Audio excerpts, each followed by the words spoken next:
Azərbaycan dilində danış. Azərbaycanı hiss et.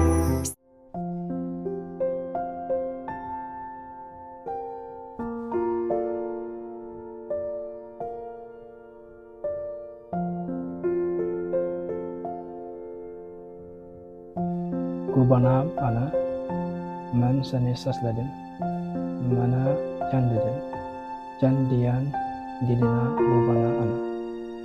Odlu öğrenin sen gurben dedin, odlu öğrene gurbenam ana.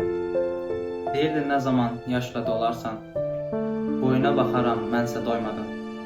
Gəlib baxacaqsan, söylə bəs açan, baxan gözlərinə qurbanam ana. Başımı sığallı, oxşayın eden.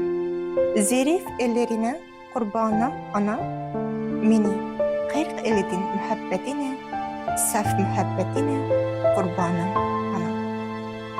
Ey gözümün nuri, bir mənə baxsan, o gün hiç çıkmayıp o yüzlerinden.